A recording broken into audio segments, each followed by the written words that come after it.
My name is Michael Grant. I'm 49, a retired structural engineer, and until recently, I was the quiet guy living at the end of Alderwood Lane.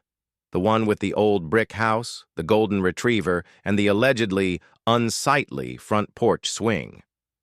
Yeah, that's where this starts. Not with crime. Not with drama. Not with some grand betrayal. Just a front porch swing.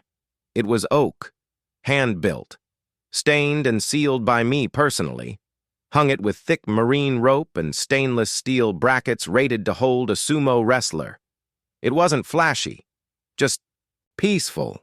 A place to sit with my coffee and listen to the wind chimes. Sometimes my granddaughter would curl up next to me and watch birds from there. It wasn't just a piece of furniture. It was a memory in motion. The HOA called it a violation of architectural harmony. No warning, no discussion, just a pink. Slip in my mailbox saying I owed $100 a day until it was removed. They claimed it disrupted the uniform aesthetic. This, mind you, in a neighborhood where people still had faded lawn flamingos and plastic deer in their yards. I thought it was a mistake. So, like a reasonable adult, I called the HOA president, Cheryl. She answered like she'd been expecting me. "Oh yes, Mr. Grant, that swing simply doesn't meet the community's visual standards." Visual standards? We're talking about a wooden swing on a wooden porch of a wooden house in a street full of, you guessed it, wooden porches. "But I built it myself," I said. "It's not some metal contraption or neon monstrosity." "I'm sorry," she said with the same syrupy venom she always used when she was in charge of a bake sale. But the board was unanimous, except it wasn't. I found out later that only 3 board members even saw photos, and 2 of them lived across the neighborhood, couldn't even see my house if they tried. The next day, I received an official violation letter with escalating fines and a threat to place a lien on my property. That's when something in me snapped, not with anger, but with clarity. You see, I used to design skyscrapers. I spent 20 years of my life solving structural nightmares for major cities. You don't do that kind of work without learning how systems function, where the weak points are, who rubber stamps what, and just how fragile power really is when you pull the right lever. This HOA? It wasn't power. It was theater. And I was about to become the director. Let me back up just a bit. I moved into Alderwood Lane 10 years ago after retiring early. My wife had just passed, and I wanted peace. Quiet. A manageable yard and a good school district for when my daughter visited with the grandkids. The HOA wasn't perfect, but back then it was more about neighborly order than nitpicking. That changed when Cheryl took over. Cheryl wasn't elected. She ascended after the previous president, a 72-year-old named Frank, voluntarily stepped down after she organized a smear campaign about him watering his lawn during a drought. Frank left quietly. Most of us didn't even realize what had happened until she was already running the meetings like a courtroom drama, doling out fines for things like unapproved mailbox paint or excessive seasonal decoration. I kept my head down. I followed the rules. I mowed my lawn diagonally and trimmed my hedges like a bonsai garden. But I guess I slipped up when I installed that porch swing. And now, it was war. But not the kind you expect. No yelling, no lawsuits, no Facebook rants, just a quiet, meticulous plan. I started attending every HOA meeting, sat in the back, took notes, watched who talked and who stayed quiet, who voted and who followed. I learned that Cheryl treated the HOA budget like a personal trophy, using fines to pad up community improvement funds that somehow never resulted in actual improvements. And then I learned something even more interesting. The HOA didn't own the land under the community center. It was leased from a private owner who inherited the parcel decades ago and lived out of state. Curious, right? So I looked deeper. And that's when I discovered the real cracks. See, this neighborhood wasn't built all at once. It was stitched together over 15 years by 3 different development companies, which meant multiple land parcels, multiple zoning codes, and multiple ownership structures, most of which hadn't been updated in years. And one of those parcels? It was for sale. Quietly. Off-market. A half-acre stretch that included 4 homes, the front half of the community playground, and Cheryl's prized meditation garden, where she hosted her weekly yoga sessions with mimosas and mosquito spray. I didn't tell anyone. Not even my daughter. I contacted the owner directly, made a cash offer. No agents, no flags, no noise. It went through in 3 weeks. I now owned 1/8 of Alderwood Lane, and that was just the beginning. I wish I could say I felt triumphant that day. But I didn't. I felt calm, focused, like I had finally shifted from reacting to moving. Because for me, this was never about revenge for a swing. This was about a neighborhood poisoned by power and the quiet, deliberate way you reclaim something when no one thinks you can. I didn't remove the swing. I left it exactly where it was. But I did put up a small wooden sign next to it. Just one word, hand-carved, foundation. Cheryl didn't notice. Not yet. But she would, and when she did, she'd realize she was standing on something that no longer belonged to her.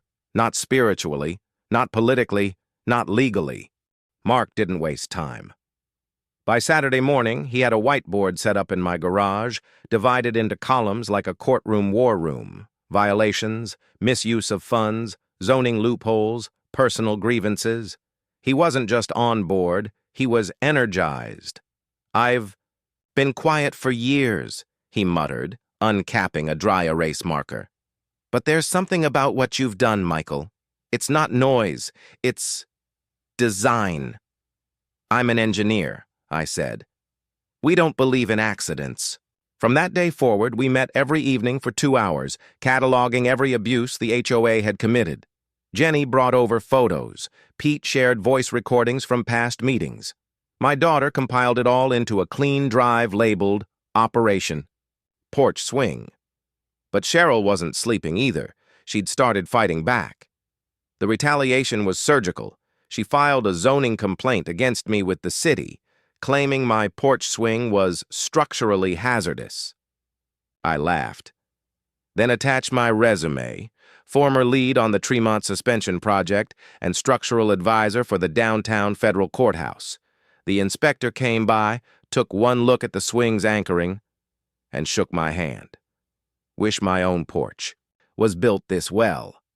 Cheryl struck again, this time with a newsletter, printed in glossy ink, distributed house to house, titled, "Protecting Alderwood, a letter from the HOA president." It was a smear campaign, carefully worded accusations that I was undermining unity, creating unrest, and exploiting legal gray zones for personal gain. But this time, Cheryl misjudged the room because on the last page of that newsletter, she included a statement of financial defense, an itemized list of HOA expenses intended to prove transparency. She didn't realize we already had the real records. Mark spotted it immediately. "She changed the landscaping costs," he said, pointing at 2 entries. "That fountain renovation she claimed was $3,000. The actual contractor invoice was $1,450. We dug deeper. 9 discrepancies, all within the last 18 months. That was the opening we needed. The following week, I reserved the community center for a landowner Q&A. Cheryl tried to block it, claimed I wasn't an official representative, so I sent in my property deeds. She went silent. That Friday, 37 residents packed into the little stucco hall that smelled faintly of folding chairs and lemon disinfectant. Mark stood beside me in a navy blazer, calm, confident, a legal scalpel ready to cut through years of cover-ups. I didn't make a speech. Instead, I pulled up the projector and clicked to the first slide. Where did our money go? Then we walked them through it, line by line. Fines issued, funds spent, promises made and broken. Jenny spoke about the time she asked for repairs to the cracked sidewalk near her son's school stop and got told there wasn't budget. Meanwhile, Cheryl had authorized $6,800 for imported stone pavers behind the HOA office. Pete talked next, oxygen tank humming quietly, about the driveway citation that forced him to delay his surgery. Then Mark stepped up.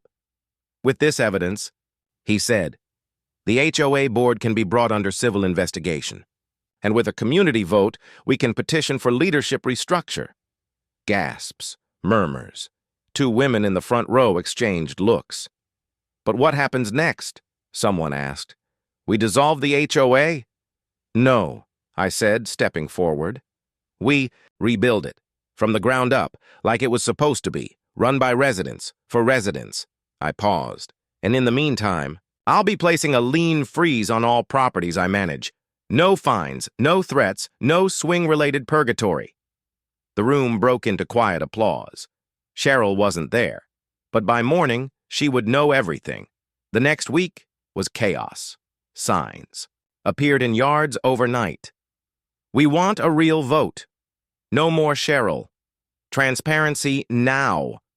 Cheryl tried to issue a mass fine for unauthorized signage.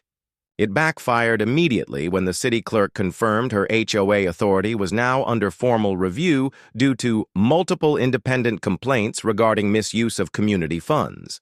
Then the local paper picked up the story. Headline: Porch. Swing sparks power struggle in Alderwood. Residents demand change. They interviewed Jenny, then Pete, then me. I kept it simple. I just wanted a peaceful porch. Turns out a lot of people did. The article went viral locally, and with it came pressure.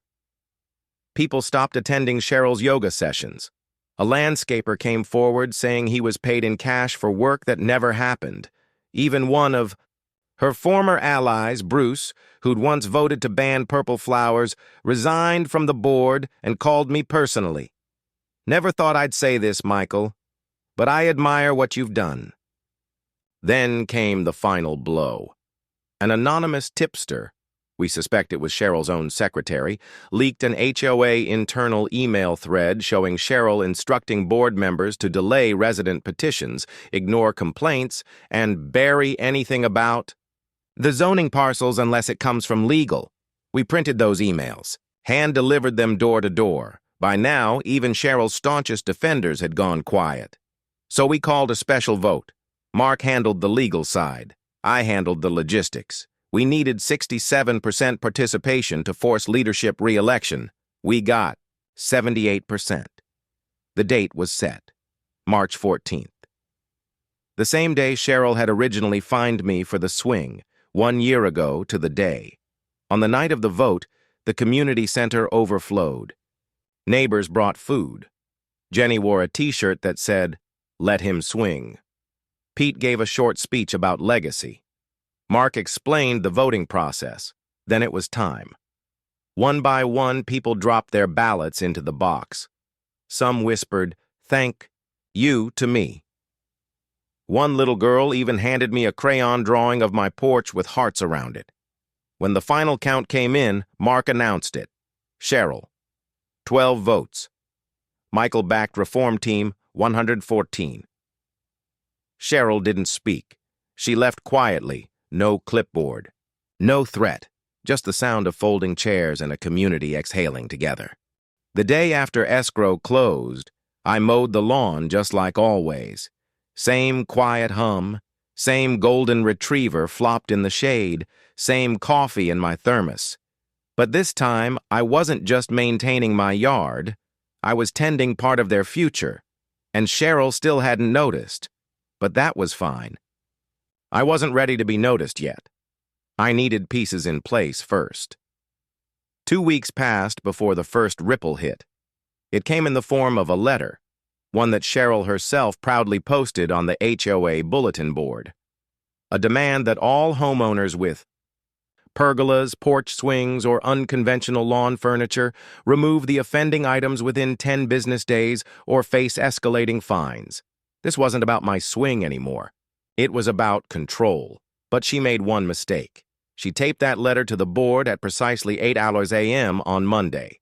At 8:47 a.m., I emailed the 4 residents whose homes now sat on my parcel. I didn't threaten. I didn't gloat.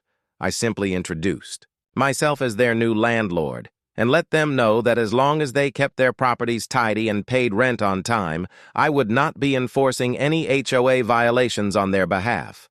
In fact, I attached a formal letter revoking the HOA's legal authority to issue citations on those 4 properties, citing new parcel management rights. By noon, word had spread across Alderwood Lane like a grass fire in August.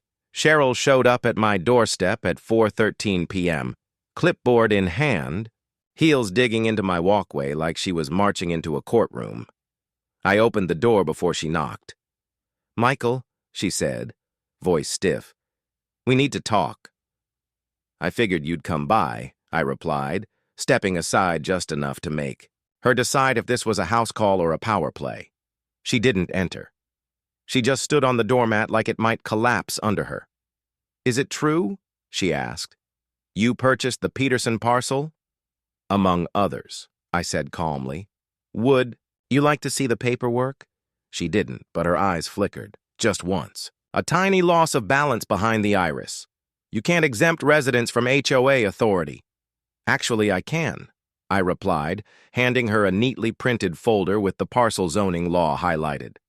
"Turns out your jurisdiction ends where your bylaws don't reach. These 4 properties fall under a separate zoning code. Never consolidated. Developers missed it." She opened the folder, looked at the legalese, blinked. "This is a loophole." "It's the law," I replied.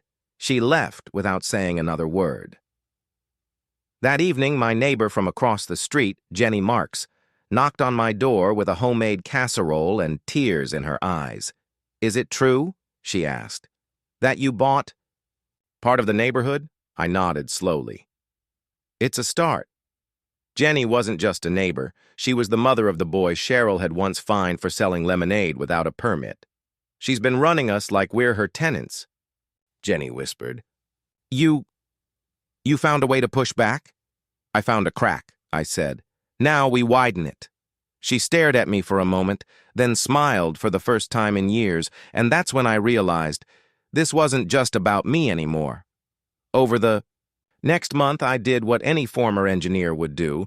I built a strategy. My daughter helped me digitize every HOA meeting transcript from the past 5 years. We cataloged every fine, every violation, and every expense line item. Then I called in a favor from an old college friend, retired Judge Harold Inman. "Review this," I asked, just as a friend. He called back a week later. "Michael, you've got a civil liability stew on your hands. Misuse of funds, selective enforcement. There's even one resident who got fined for a tree that wasn't on their property." I knew the case. A veteran named Donnie who ended up selling and moving out after Cheryl docked him $2,000 for unapproved foliage. I visited Donnie. He was living in a smaller place 20 miles out. "Wish I'd known what she was pulling," he said. "But back then, it just felt like she had all the power." "She doesn't," I said. "Not anymore." I started compiling what we now called the file. It contained everything: zoning maps, HOA meeting contradictions, fund misappropriations, neighbor testimonials, even an invoice for $1,700 labeled Community Flowers that matched a credit. Card purchase from Cheryl's wedding planner. But documents weren't enough. People needed to believe. That's when I turned to Pete, the 67-year-old retired contractor with an oxygen tank and a grudge. Pete once tried to replace his cracked driveway and was fined for unauthorized cement work. I told him about the parcel, the swing, the file. Pete leaned forward, narrowed his eyes, and said, "Michael, how much of this street can you buy?" The next month, I bought 2 more parcels. One included the path behind Cheryl's home, technically a shared easement. The other included the picnic benches used for the annual HOA barbecue. Each purchase wasn't loud, just deliberate. And with each new deed, I sent certified letters to the affected residents, letting them know I was nullifying their HOA dues until legal clarification could be obtained. Cheryl went ballistic. She called an emergency HOA meeting. and tried to rally the board against me. But half of them had already received notices revoking HOA control over their land. The other half, they were tired of her drama. She showed up at my door again, this time with a lawyer in tow. "You can't just dismantle the HOA," she hissed. "I'm not," I said. "I'm simply restoring balance. You fine people for lawn chairs. I offer them a bench." Her lawyer looked like he wanted to disappear. "Expect a cease and desist," Cheryl snapped. "Expect more neighbors with questions," I said, closing the door. That night, I emailed every homeowner in the neighborhood. Attached, a PDF called Alderwood Uncovered. It was the file, clean, indexed. Footnoted. I didn't add commentary. I didn't need to. The document spoke louder than outrage ever could.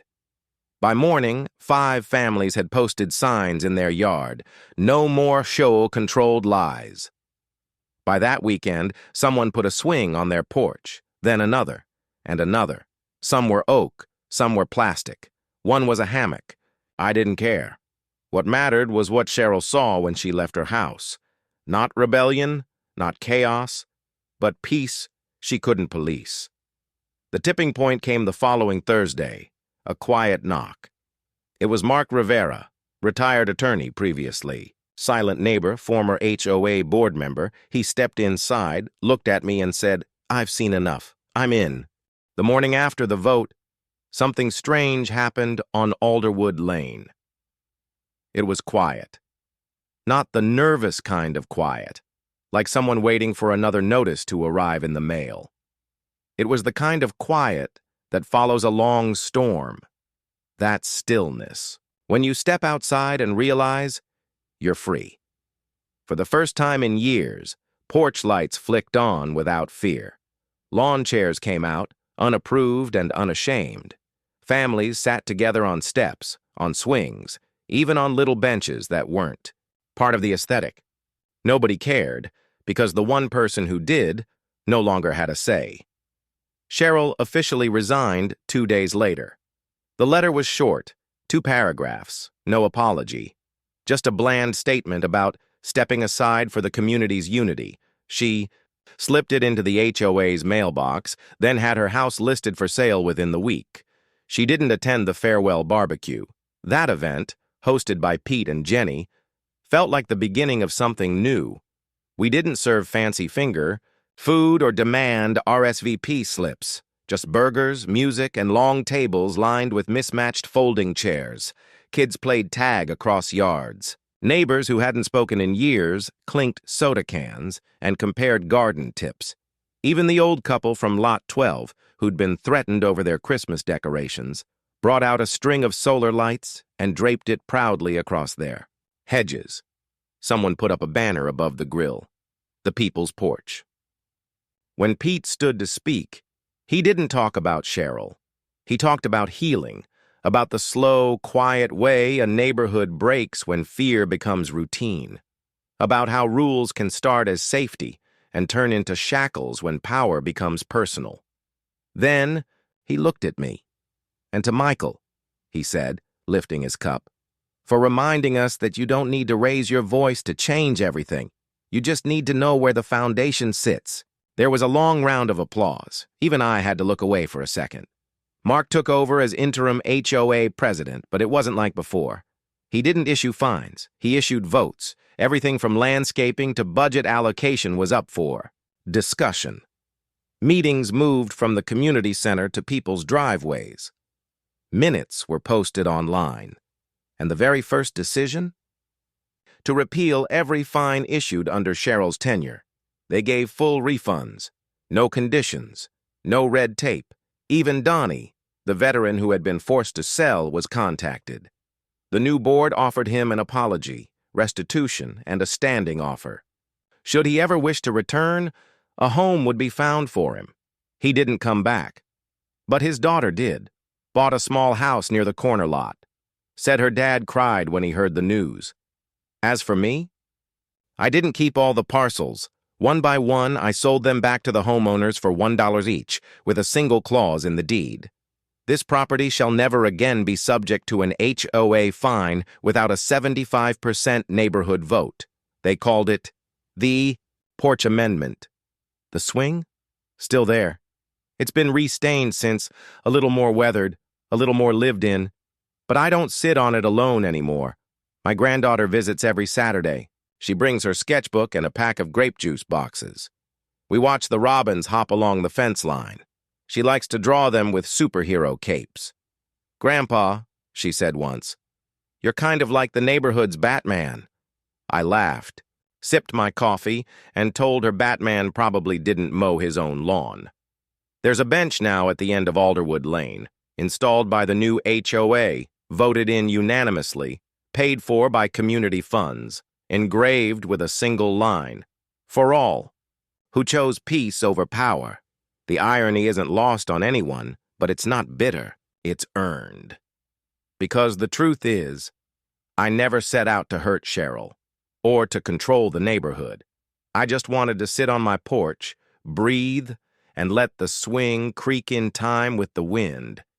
And in the end, that's what I got. Not because I shouted, louder, but because I stood still when everyone else ran. I waited. I listened. I learned the structure. And when the moment came, I moved quietly.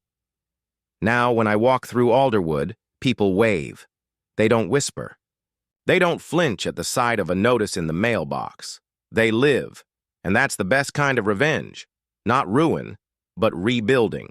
Not making someone hurt, but making sure no one gets hurt again. Sometimes justice doesn't come from anger. It comes from restoring what they thought they could break. And now, every time that swing creaks softly in the morning light, I smile. Because that sound isn't just wood on rope. It's the sound of a neighborhood remembering what it means to belong. In the end, it wasn't the porch swing that changed everything. It was the choice to stay seated while the storm passed through.